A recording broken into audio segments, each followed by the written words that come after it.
We have seen a little bit of a dip in interest rates. 30-year fixed mortgage is actually down to 6.59 as of today. Now, as usual, those numbers change all the time.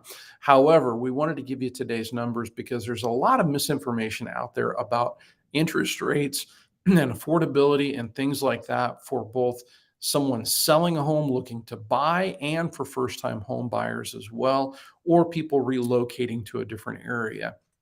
So there's a lot of specific information that you need to know based on what it is you want to accomplish. So my number is right down here at the bottom of the screen. Please feel free to reach out. I'm open to phone calls, emails, with whatever specific questions you might have given your situation, because your situation is going to be different than everybody else's out there. That's my little commercial for today. Let's get right into the heart of the webinar today. Pricing is the first and always the most important thing that you need to know about selling your property. If it's priced too high, you're not going to get any calls on the property. If it's priced too low, the bottom feeders are going to come out right away. This happens in an up market, down market, and everywhere else in between. You want to make sure that pricing is spot on with your property, because that will give an accurate depiction. It will communicate that as a seller, you know what you're doing. And it will also give a very accurate picture of what it is you truly expect from your property. Now, everybody always says, hey, the more money, the better. Let's price it high and see what happens. Well, I got news for you. Nothing's going to happen. I've worked with sellers before that have said, I want to price high no matter what you say. I'll take the listing based upon an agreement that, hey, we're going to lower that price because we'll try it your way, no problem. And you know what? Some dumb schmuck with a bunch of money may come forward and say, hey, I'll take the house, no problem. But the odds of that happening, well, you might as well go play the lottery instead, because typically that's just not going to work. So you want to price that house accurately. And in today's market, that means looking at current pricing, not even last week's pricing, current pricing for today. So if you have questions about that, again, call that number right down there. Want to make sure you know that. Number two, the listing timeline, how things go. Once we get, it takes us about a week, by the way, to get a property up on market. Once we are up on market and you get an offer on your property, days on market is expanding, so it could be a little bit longer than what you're thinking. But once we do get that offer and we go under contract, several things are going to happen. Number one, the buyer is going to deposit their earnest money with the escrow title company, within 3 business days. Secondly, you're going to have an inspection or repair checkpoint as well. And that's right about 10 days. Could be calendar days, could be business days, depending on where you're located. So make sure and consult me about that, or one of our agents, to make sure you know that exact timing on that. Then after that, really that's when underwriters, lenders, and everybody goes to work getting that loan taken care of so that property can close or transfer deed at the end with no issues. They're going to do a whole host of things, everything from employment verification for the buyer, probably a couple of times actually in today's market. They're going to make sure that that rate lock is still good. They're going to make sure that all of the I's are dotted and the T's are crossed. And then finally, closing is going to happen. Now, closing is actually defined as when the deed transfers at the county office. Some people think it's when you sign at the title company. That is a part of it, but formal closing actually is in the hands of the county. They make sure that all of that stuff happens. Now, the third thing that we need to talk about is photography. Still photography is hugely important. Right now, a lot of realtors are trying to save money. And if you have a property that is unique, if you have a property that you want to show in the best light possible, I realize that covers just about everybody. You want to make sure that your realtor hires a professional photographer. The reason that's important is because everybody can use their iPhone. My iPhone's great. I love it for memes. Just go to my Facebook page. You'll see a bunch of them. However, for professional photography for my clients' properties, you need a true professional that knows what they're doing. I'm pretty decent at photos. At least that's what my wife tells me, of sunsets and things like that, and it's great. But still photography on a property, to actually make it appealing to the eye of a buyer, is a true art. And you want to make sure that there's a good photographer that can really capture that well for the property that you're trying to sell. Now, the next thing is video footage. Again, you want a professional videographer to do this. The reason for that is because sometimes if somebody goes through a property, if I go through a property, I'm accidentally going to bump into a wall or something like that, and the video is going to go totally sideways. It's going to look terrible. So you need a professional photographer that actually has the correct equipment to avoid snafus like that. And the entire goal is to present that property in the best light we possibly can. And it takes professionals in their area to do that. 3D tours are also important. Part of the reason for that is the buyer really wants to immerse themselves in the property online before they go see it. So 3D tours are pretty crucial, really.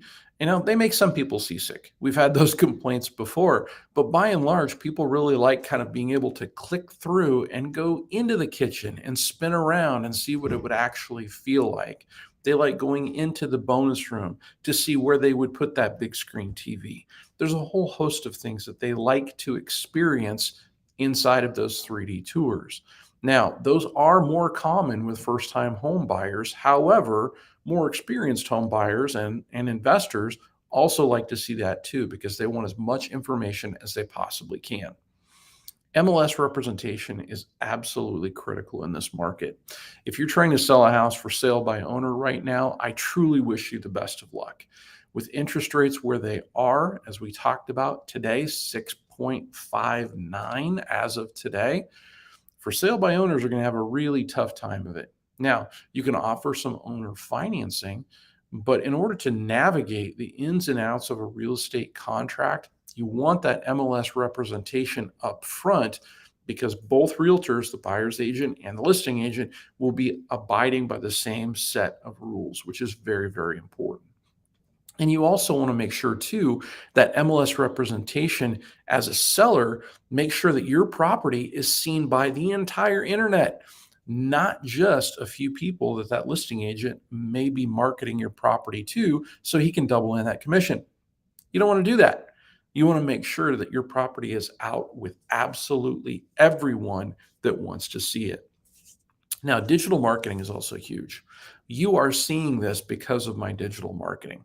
You're seeing this because either we are Facebook friends, or you follow me on LinkedIn, or you've seen some of my funny memes and think I might off chance say something funny on a video.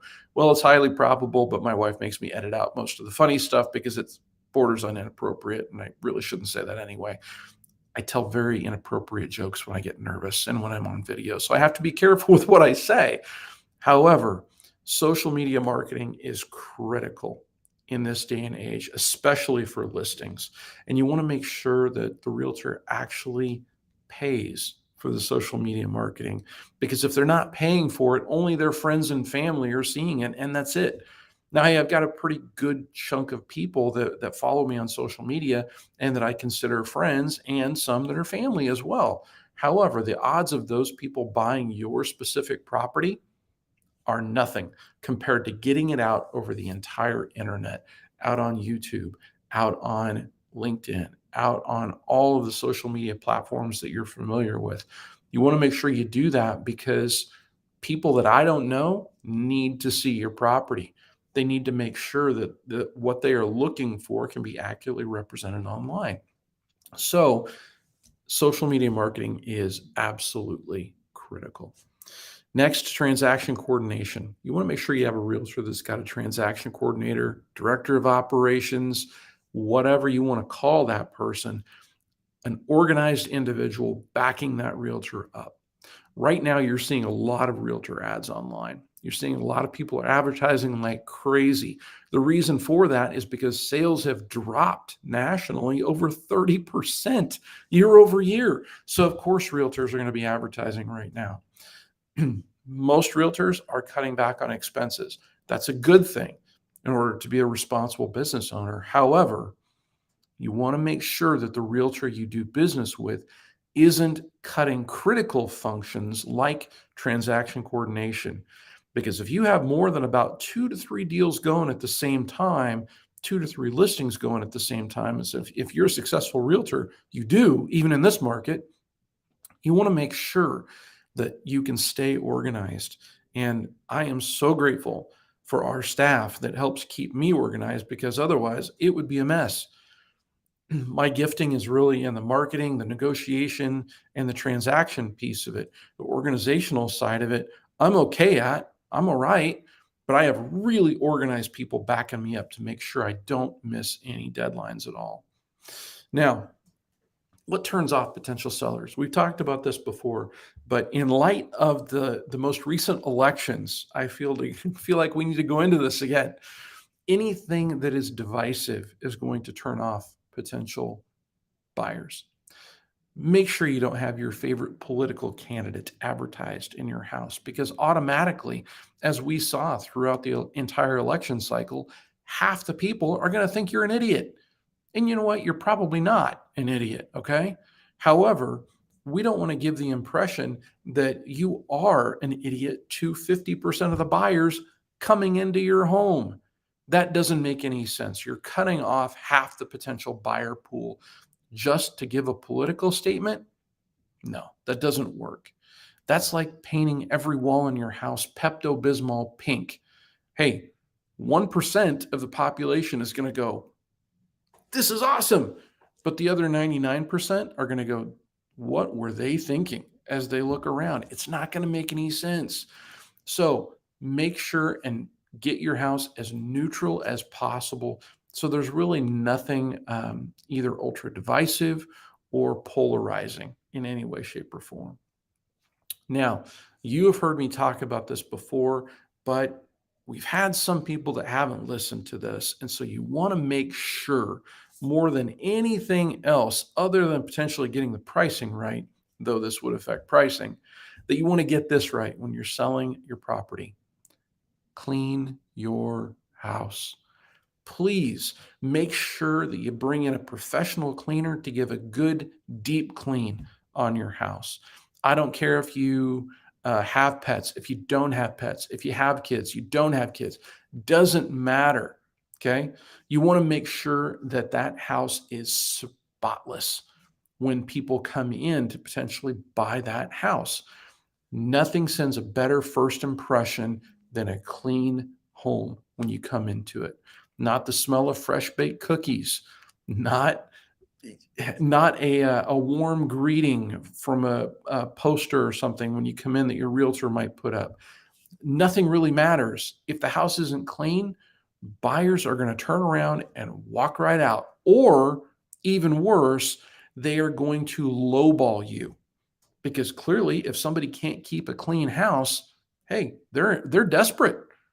If I'm looking around thinking, oh my gosh, this place stinks, it's terrible, the bathrooms are nasty, you know what? I'll cut 100 grand off the price, and I'm doing you a favor by taking it off your hands. That's what's going through the mind of the buyer. So you want to make sure that property is spotless when people walk in. All right, I beat that drum enough. Hey, if you've got any questions for me about real estate, we've been calling through our database just to see if people have questions, because right now there is so much weirdness going on in the market. If you just want to chat about real estate, hey, let me know. Again, numbers are right down below. I'm Mike Tanner, Tanner Realty Group. Have a great day. Bye-bye.